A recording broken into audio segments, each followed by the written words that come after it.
सोचो एक ऐसा गेम जहां जीतने के लिए नहीं बल्कि जिंदा रहने के लिए केवल सच बोलना पड़ता हो, क्योंकि वहां बोला गया हर झूठ सीधे मौत की सजा बन जाता है, और वो भी ऐसी दर्दनाक मौत जिसे देखकर अच्छों की रूह कांप उठे। आज ठीक उसी खूनी खेल में ये 5 लोग फंसे हुए थे। जब उन्हें होश आया तो उन्होंने खुद को एक डरावने और सुनसान कमरे में कैद पाया, जहाँ हर एक के सिर पर लोहे की एक भारी बाल्टी फंसी हुई थी। उनकी गर्दन में मोटी लोहे की जंजीरें बंधी थीं और उन जंजीरों का दूसरा सिरा एक तेज रफ्तार से घूम रही विशाल आरी से जुड़ा हुआ था। किसी को समझ नहीं आ रहा था कि आखिर उन्हें यहाँ लाया क्यों गया है। तभी अचानक पूरे कमरे में एक डरावनी आवाज गूंज उठी। अपना गुनाह कबूल करो, सच तुम्हें आजाद कर देगा, पर मेरे नियमों को तोड़ने की कोशिश की तो मारे जाओगे। बोलने वाला कोई और नहीं बल्कि इस मौत के खेल का कातिल था। उसने बिना देर किए एक एक करके सभी के गुनाह गिनवाने शुरू कर दिए। असल में वहाँ मौजूद 5 लोगों ने अपनी जिंदगी में ऐसे अपराध किए थे जिनका उन्हें जरा भी पछतावा नहीं था, और अब उनके हर गुनाह का हिसाब चुकाने का वक्त आ चुका था। अचानक उनके सिर पर लगी बाल्टियों के लाल बटन जल उठे। उसी पल कई आरियां घूमने लगी और लोहे की जंजीरें धीरे धीरे सिकुड़कर उन्हें मौत की तरफ खींचने लगी। उनके पास जिंदा बचने के लिए सिर्फ 60 सेकंड थे। मौत को अपनी आंखों के सामने देखकर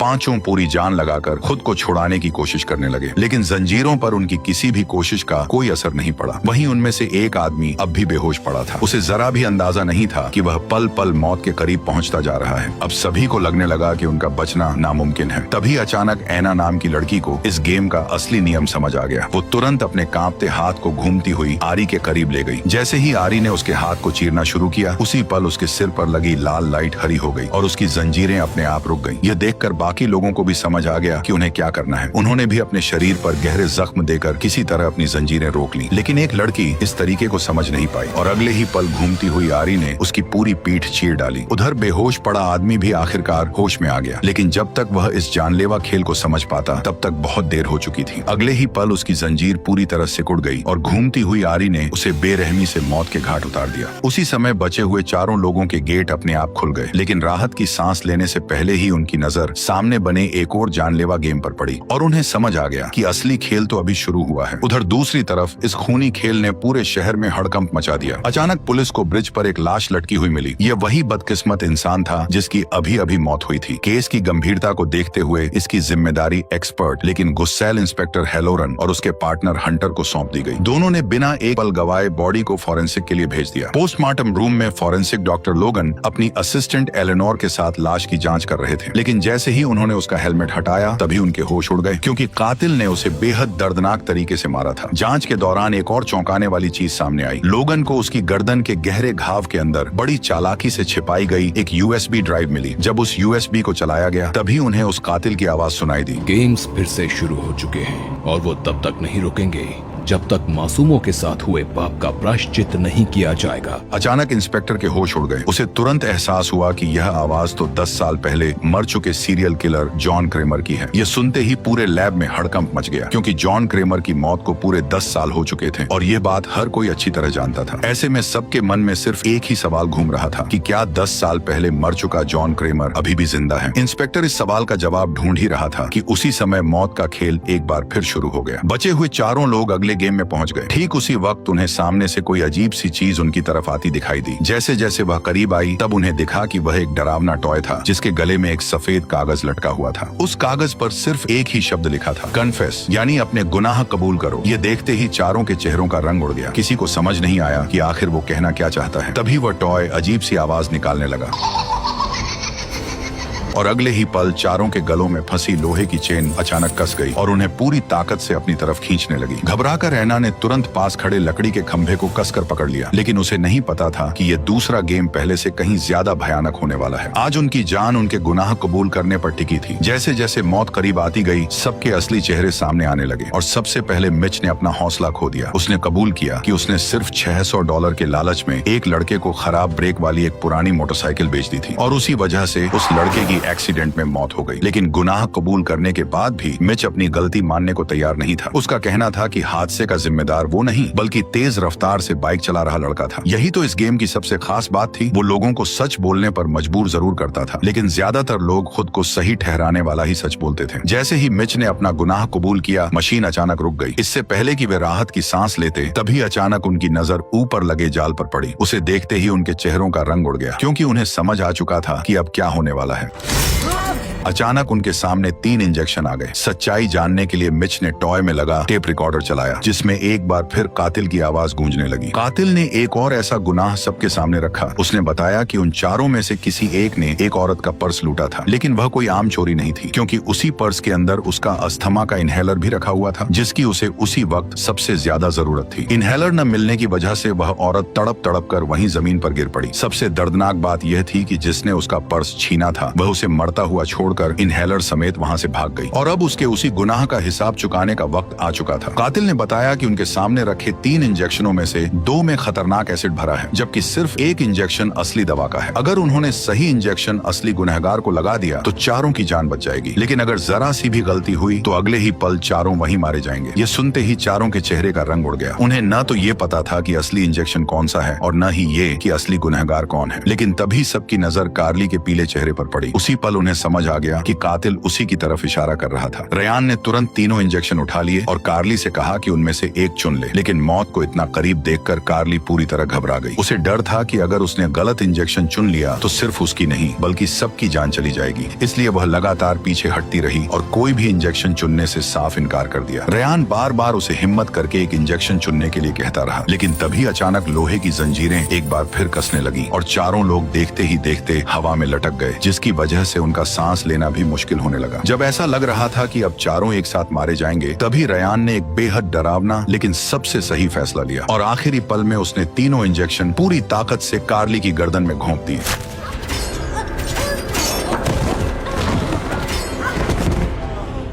जब कार्ली ने धीरे धीरे अपना चेहरा घुमाया तब सबने देखा कि उसकी गर्दन में तीनों इंजेक्शन घुसे हुए थे। कुछ ही सेकंड में दवा ने अपना असर दिखाना शुरू कर दिया। तेजाब के केमिकल रिएक्शन से उसके शरीर के इंटरनल ऑर्गन्स गलने लगे। उसकी आंख, नाक और मुंह से खून बहने लगा और वह तड़प तड़प कर मारी गई। लेकिन मौत का यह खेल अभी भी खत्म नहीं हुआ। रेयान को लगा कि कातिल जानबूझकर उन्हें कंफ्यूज कर रहा है। उसके हिसाब से जिस दरवाजे पर नो एग्जिट लिखा था, असल में बाहर निकलने का रास्ता वही था। रेयान को पूरा यकीन था कि कातिल उन्हें गुमराह करना चाहता है ताकि कोई उस दरवाजे की तरफ जाने की हिम्मत ही न करे। ये देखकर रेयान ने एक बार फिर अपनी चालाकी दिखाने की कोशिश की। उसने फैसला किया कि वो दरवाजे का ताला तोड़कर बाहर निकलेगा। ये देखकर एना और मिच ने तुरंत उसे रोकने की कोशिश की। उन्हें लग रहा था कि यह कातिल का बिछाया हुआ जाल है, लेकिन रेयान ने उनकी एक भी बात नहीं सुनी। वह फावड़ा उठाकर ताले पर वार करने ही वाला था कि तभी अचानक एक बेहद खतरनाक जाल एक्टिव हो गया। अगले ही पल रेयान की एक टांग स्टील की तार में बुरी तरह फंस गई। जितना वह खुद को छुड़ाने की कोशिश करता, वह तार उतनी ही तेजी से उसकी टांग को कसती जाती, जिससे रेयान दर्द से जोर जोर से चीखने लगा। मिच से उसका दर्द देखा नहीं गया। उसने तुरंत फावड़ा उठाया और जाल पर जोरदार वार कर दिया। लकड़ी हटते ही उन्हें वहाँ एक और टेप रिकॉर्डर दिखाई दिया, लेकिन इस बार उसे निकालना इतना आसान नहीं था, क्योंकि चारों तरफ तार का बिछाया हुआ जाल फैला हुआ था। मिच ने पास पड़ा एक गार्डन रेक उठाया और उसे बड़ी सावधानी से जाल के बीच में डाल दिया। वह टेप रिकॉर्डर अपनी तरफ खींचने ही वाला था कि तभी रेक जाल से टकरा गया। अगले ही पल पूरी पुली तेजी से उल्टी घूमने लगी, जिससे रेक एक झटके में टूट गया और रेयान की टांग पहले से और भी ज्यादा कस गई। दर्द के कारण रेयान जोर जोर से चीखने लगा।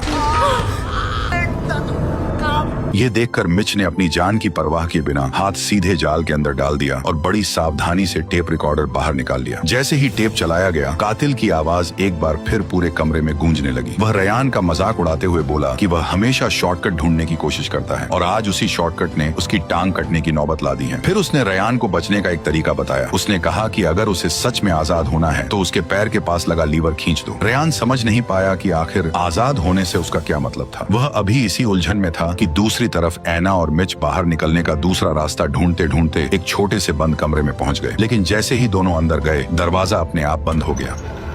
अब दोनों उसी छोटे से कमरे में फंस चुके थे। तभी सामने लगी स्क्रीन अचानक अपने आप चालू हो गई। अगले ही पल वही डरावना टॉय स्क्रीन पर दिखाई दिया। वो बोला कि अब हमारे गेम का सबसे खौफनाक खेल शुरू होने वाला है। इस बार तुम दोनों के पास बचने का कोई रास्ता नहीं है, लेकिन तुम्हारी जान अभी भी एक इंसान बचा सकता है और वो है रेयान। अगर उसने अपने पास लगा लीवर खींच दिया तो तुम दोनों जिंदा बच जाओगे। इतना कहते ही स्क्रीन बंद हो गई और ऊपर से तेजी से अनाज गिरना शुरू हो गया। शुरुआत में दोनों को समझ नहीं आया कि इसमें खतरा क्या है, लेकिन कुछ ही देर में अनाज अनाज तेजी से बढ़ते बढ़ते उनके सिर तक पहुंच गया। अब दोनों दलदल की तरह उसमें धीरे धीरे ढंसने लगे। ये देखकर ऐना जोर जोर से चिल्लाते हुए रयान से तुरंत लीवर खींचने को कहने लगी, लेकिन रयान अभी भी हिम्मत नहीं जुटा पा रहा था। उसे डर था कि कहीं लीवर खींचते ही उसके साथ कुछ अनहोनी न हो जाए। उधर दोनों की मुसीबत लगातार बढ़ती जा रही थी। तभी ऊपर लगी मशीन एक्टिव हो गई और अचानक नुकीले हथियार एक एक करके उनकी तरफ बरसने लगे। एक बड़ा चाकू सीधे मिच के कंधे में जा ढंसा, जबकि कई नुकीली कीलें ऐना के हाथों में घुस गईं। दर्द से तड़पते हुए दोनों बार बार रयान से अपनी जान की भीख मांगने लगे। असल में यह पूरा गेम रयान की परीक्षा लेने के लिए बनाया गया था, क्योंकि कुछ देर पहले उसने अपनी जान बचाने के लिए बिना सोचे कार्ली की बलि चढ़ा दी थी। लेकिन अब बारी उसकी थी, उसे अपनी ही जान जोखिम में डालकर दूसरों को बचाना था। आखिरकार ऐना और मिच की दर्द भरी चीखों ने उसे फैसला लेने पर मजबूर कर दिया। उसने पूरी ताकत से एक जोरदार चीख मारी और लीवर नीचे खींच दिया।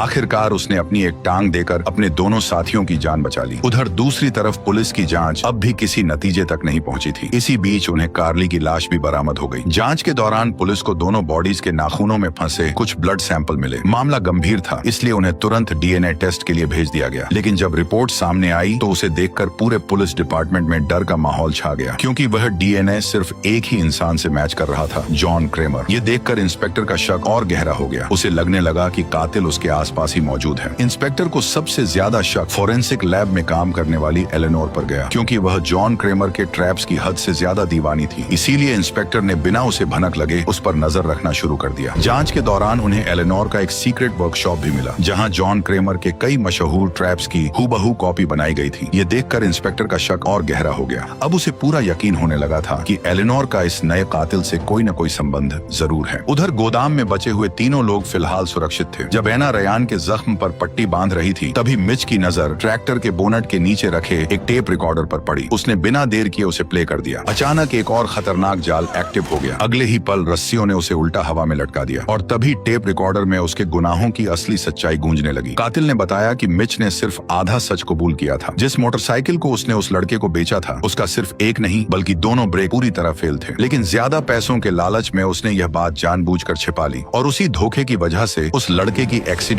में दर्दनाक मौत हो गई। लेकिन सबसे चौंकाने वाली बात यह थी, जिस लड़के की मौत उस खराब बाइक की वजह से हुई थी, वह कोई और नहीं बल्कि उस कातिल का अपना भतीजा था। ये सच पता चलते ही मिच के होश उड़ गए। जिस बाइक ने उसके भतीजे की जान ली थी, कातिल ने उसी के इंजन को एक जानलेवा श्रेडर मशीन में बदल दिया था। और अब मिच की मौत भी उसी तरह दर्दनाक होने वाली थी। लेकिन फिर भी कातिल ने उसे बचने का एक आखिरी मौका दिया। उसने बताया कि मिच को बस सही समय पर श्रेडर मशीन के अंदर लगे ब्रेक लीवर को पकड़ना है। अगर वह ऐसा कर लेता है तो मशीन तुरंत रुक जाएगी और उसकी जान बच जाएगी। लेकिन इतनी तेज रफ्तार से घूमती मशीन के बीच ऐसा करना लगभग नामुमकिन था। यह देखकर ऐना से रहा नहीं गया। उसने तुरंत पास पड़ी एक लोहे की रॉड उठाई और उसे मोटरसाइकिल के पहिए में फंसा दिया। कुछ सेकंड के लिए मशीन सचमुच रुक गई। ये देखकर ऐना को लगा कि शायद अब वो बच जाएगा, लेकिन अगले ही पल रॉड टूट गई और मशीन पहले से भी ज्यादा तेज रफ्तार से घूमने लगी। इस बार मिच के पास बचने का कोई मौका नहीं रहा।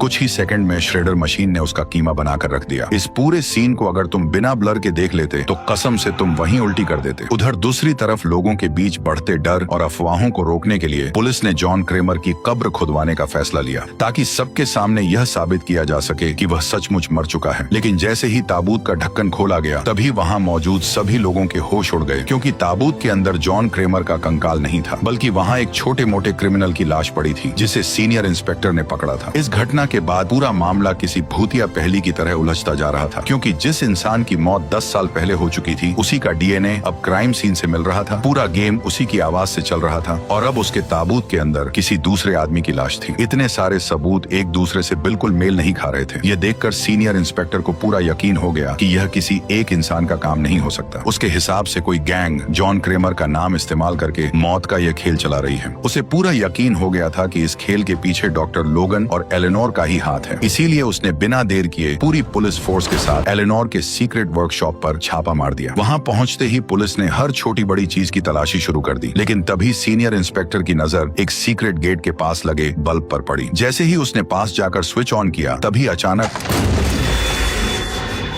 दरअसल जो लाश नीचे गिरी थी वह किसी और की नहीं बल्कि मिच की थी। लेकिन उससे भी ज्यादा डराने वाली बात यह थी कि मौत का यह खेल अभी खत्म नहीं हुआ था, क्योंकि ऐना और रयान अभी भी जिंदा थे। ऐना समझ गई कि अगर यहाँ से निकलना है तो उसे ही कुछ करना होगा, इसलिए वो फावड़ा उठाकर दरवाजा तोड़ने की कोशिश शुरू कर दी। काफी मशक्कत के बाद दरवाजा थोड़ा सा खुल गया। उसे लगा कि आखिरकार वो इस मौत के खेल से बच निकली है। लेकिन तभी अचानक सुअर का मुखौटा पहने एक शख्स ने पीछे से हमला करके ऐना को बेहोश कर दिया। जब ऐना की आंख खुली तो उसने देखा कि वो और रयान दोनों जंजीरों में बंधे हुए थे और उनके सामने जो शख्स खड़ा था उसे देखकर दोनों के पैरों तले जमीन खिसक गई, क्योंकि वह कोई और नहीं बल्कि 10 साल पहले मर चुका जॉन क्रैमर था। एक पल के लिए ऐसा लगा मानो समय ही रुक गया हो। किसी के लिए भी इस बात पर यकीन करना नामुमकिन था कि जॉन क्रैमर फिर से जिंदा कैसे हो सकता है। लेकिन अगले ही पल उसने दोनों के गुनाह गिनाने शुरू कर दिए। उसने बताया कि स्कूल के दिनों में रयान ने शराब पीकर गाड़ी चलाई थी, जिसकी वजह से एक भयानक एक्सीडेंट हुआ और उसके दोस्त की जान चली गई। लेकिन उसने बड़ी चालाकी से अपनी पूरी गलती मर चुके ड्राइवर के सिर पर डाल दी। उधर ऐना का गुनाह इससे भी ज्यादा डरावना था। उसने अपनी ही मासूम बेटी के लगातार रोने से तंग आकर तकिए से उसका दम घोंट दिया और उस मासूम की मौत का पूरा इल्जाम अपने ही पति पर डाल दिया, जिसकी वजह से उसके पति ने गिल्ट में आकर आत्महत्या कर ली। लेकिन अब दोनों की सजा भुगतने का समय आ चुका था। हर बार की तरह इस बार भी जॉन ने उन्हें मारने से पहले एक आखिरी मौका दिया। उसने अपनी शॉटगन उठाई, जेब से एक गोली निकालकर दिखाई और बोला, ये आजादी की चाबी है। इसके बाद उसने गोली गन में लोड की और बिना कुछ कहे दरवाजा लॉक करके वहां से चला गया। दोनों को लगा कि जॉन क्रैमर चाहता है कि वे एक दूसरे को मार दें, ताकि जो आखिर में जिंदा बचेगा वही इस मौत के खेल से बाहर निकल पाएगा। यह एहसास होते ही कमरे का माहौल पूरी तरह बदल गया। ऐना ने एक पल भी बर्बाद नहीं किया। वह तुरंत दौड़कर शॉटगन के पास पहुंची, उसे उठाया और सीधे रयान पर तान दी। मौत के डर ने उससे सोचने समझने की ताकत छीन ली थी। रयान उसे बार बार समझाता रहा कि ये भी कातिल के गेम का हिस्सा हो सकता है, लेकिन ऐना को पूरा यकीन था कि सामने वाले को मारकर ही वह जिंदा बच सकती है। इसलिए उसने बिना देर किए ट्रिगर दबा दिया। असल में उस शॉटगन का डिजाइन उल्टा बनाया गया था, जिस वजह से गोली सामने जाने की बजाय पलटकर सीधे उसी की तरफ चल गई और वह वहीं मारी गई। हालांकि रयान बच तो गया, पर वो पूरी फिल्म का सबसे बदनसीब इंसान बन गया। उसे पता चला कि हथकड़ी की चाबी उसी गोली के अंदर छिपी हुई थी, जो धमाके के साथ अब 2 टुकड़ों में टूट चुकी थी। उसी पल उसे जॉन की वह बात याद आई। ये आजादी की चाबी है। अब उसे एहसास हुआ कि उसने कितनी बड़ी गलती कर दी है। उधर दूसरी तरफ एलेनोर को आखिरकार उस फार्म हाउस का पता मिल गया, जहाँ यह पूरा खूनी खेल खेला जा रहा था। इसलिए वो लोगन को लेकर वहां पहुंच गई, ताकि वे इस केस को सबसे पहले सुलझाकर हीरो बन सकें। लेकिन उन्हें जरा भी अंदाजा नहीं था कि सीनियर इंस्पेक्टर चुपचाप उनका पीछा कर रहा था। जल्द ही तीनों आमने सामने पहुंच गए, जहां इस पूरे खूनी खेल का आखिरी फैसला होने वाला था। लेकिन इंस्पेक्टर अब भी यही मान रहा था कि लोगन और एलेनोर ही असली कातिल हैं। इसलिए उसने बिना देर किए दोनों पर बंदूक तान दी। हालात इतने बिगड़ चुके थे कि किसी भी पल गोली चल सकती थी। लोगन ने तुरंत खुद को बचाने की कोशिश की, लेकिन इंस्पेक्टर ने एक ही बार में उसे बेहोश कर दिया। इसके बाद वह एलेनोर के पीछे दौड़ पड़ा। लेकिन तभी अचानक पीछे से एक रहस्यमयी शख्स आया और उसने इंस्पेक्टर पर हमला करके उसे भी बेहोश कर दिया। जब लोगन और इंस्पेक्टर की आंख खुली तो उन्होंने खुद को एक बिल्कुल नई जगह पर पाया। उनके गले में हाईटेक लेजर कॉलर बंधे हुए थे। तभी एक बार फिर जॉन क्रैमर की आवाज गूंज उठी। उसने ऐलान किया कि यही इस खेल का आखिरी राउंड है और जिंदा वही बचेगा जो अपना गुनाह कबूल करेगा। इतना सुनते ही हैलोरन ने बिना एक पल गवाए लोगन वाला बटन दबा दिया। वह सबसे पहले लोगन से उसका गुनाह कबूल करवाना चाहता था। अगले ही पल उसके गले में लगा कॉलर एक्टिव हो गया। उसके अंदर से कई तेज लेजर ब्लेड धीरे धीरे बाहर निकलने लगी। मौत को इतना करीब देखकर लोगन पूरी तरह घबरा गया और आखिरकार उसने अपना गुनाह कबूल कर लिया। उसने बताया कि कई साल पहले अस्पताल में इंटर्नशिप के दौरान गलती से उसने जॉन क्रैमर की एक्सरे रिपोर्ट दूसरे मरीज की रिपोर्ट से बदल दी थी। इसी वजह से जॉन के कैंसर का सही समय पर इलाज नहीं हो सका और उसकी बीमारी लगातार बढ़ती चली गई। जैसे ही लोगन ने अपना गुनाह कबूल किया, तभी लेजर कॉलर अचानक एक्टिव हो गया और देखते ही देखते उसकी गर्दन कट गई। अब बारी सीनियर इंस्पेक्टर की थी। जैसे ही वह ट्रैप में फंसा, उसके ऊपर लगा लेजर सिस्टम एक्टिव हो गया। तेज लेजर बीम धीरे धीरे छत को काटती हुई उसकी तरफ बढ़ने लगी। मौत को अपनी आंखों के सामने देखकर इंस्पेक्टर पूरी तरह घबरा गया। उसने तुरंत एक एक करके अपने सारे गुनाह कबूल करने शुरू कर दिए। लेजर सिस्टम बंद होते देख इंस्पेक्टर को लगा कि वह यह गेम जीत चुका है, लेकिन असली ट्विस्ट तो अब शुरू होने वाला था। असल में जिसे सब लोग मरा हुआ समझ रहे थे, वही लोगन धीरे धीरे खून के तालाब से उठकर खड़ा हो गया। तब पता चला कि उसकी गर्दन पर लगा लेजर कॉलर असल में नकली था। उसके अंदर सिर्फ नकली खून से भरी एक ब्लड पैक लगी हुई थी। यह पूरा नाटक सिर्फ इंस्पेक्टर से उसके गुनाह कबूल करवाने के लिए रचा गया था। इसके बाद लोगन ने वो सच उजागर किया जिसने पूरी फिल्म ही पलट कर रख दी। असल में फिल्म के डायरेक्टर ने हम सबको गुमराह किया था, क्योंकि जो गोदाम वाला खेल हम अब तक देख रहे थे वह वर्तमान में नहीं चल रहा था। इतना कहकर लोगन ने अपने बगल में मौजूद एक दरवाजा खोल दिया। दरवाजे के अंदर रयान और रैना की लाशें पड़ी थी, जो कब की सड़कर कंकाल बन चुकी थी। यही पूरी कहानी का सबसे बड़ा राज खुला। जिन 5 लोगों का गेम हम अब तक देख रहे थे वह पूरे 10 साल पहले हुआ था, और उस गेम को खुद जॉन क्रेमर ने डिजाइन किया था, जो उसकी मौत से पहले खेला गया आखिरी गेम था। डायरेक्टर ने पैरेलल टाइमलाइन की शानदार एडिटिंग से पूरे समय ऑडियंस को धोखे में रखा। तभी लोगन ने अपना असली राज भी बताया। दरअसल वह वही आदमी था जो पहले गेम की शुरुआत में बेहोश था। उस वक्त जॉन ने आखिरी पल में उसकी जान बचा ली थी, क्योंकि उसका मानना था कि लोगन से वो गलती अनजाने में हुई थी, इसलिए वह मौत डिजर्व नहीं करता था। उसी दिन से लोगन जॉन क्रैमर का पहला स्टूडेंट बन गया। दोनों ने मिलकर कई सारे खतरनाक ट्रैप्स तैयार किए। 10 साल बाद लोगन ने अपनी पत्नी का बदला लेने के लिए ये पूरा खेल प्लान किया, क्योंकि उसकी पत्नी की हत्या हेलोरन द्वारा बचाए गए एक क्रिमिनल ने की थी। इसी वजह से उसने 3 अपराधियों को चुनकर यह पूरा मौत का खेल रचा। उसने 10 साल पहले खेले गए उसी गेम को हूबहू दोबारा तैयार किया। ताबूत में रखी लाश से लेकर एलेनोर को मोहरे की तरह इस्तेमाल करने तक सब कुछ उसकी प्लानिंग का हिस्सा था। अब पूरा सच इंस्पेक्टर के सामने आ चुका था, और अब बारी थी उसके अपने गुनाहों की कीमत चुकाने की। लोगन ने बिना एक पल गंवाए आखिरी स्विच दबा दिया। अगले ही पल ट्रैप पूरी तरह एक्टिव हो गया। हेलोरन कुछ समझ पाता उससे पहले ही उसका सिर तरबूज की तरह कई टुकड़ों में कटकर बिखर गया। एक ही झटके में चारों तरफ खून फैल गया, और उसके साथ ही मौत का यह खेल हमेशा के लिए खत्म हो गया। इसी के साथ जिगसॉ नाम की ये शानदार कहानी यहीं खत्म हो गई। वैसे आपको ये वीडियो कैसी लगी कमेंट में जरूर बताना, और अगर हो सके तो प्लीज मेरी मेहनत के लिए वीडियो को एक लाइक कर दो, बस और कुछ मत करो। अगर ज्यादा ही पसंद आ गई हो तो सब्सक्राइब भी कर दो। ओके बाय, मिलते हैं नेक्स्ट वीडियो में।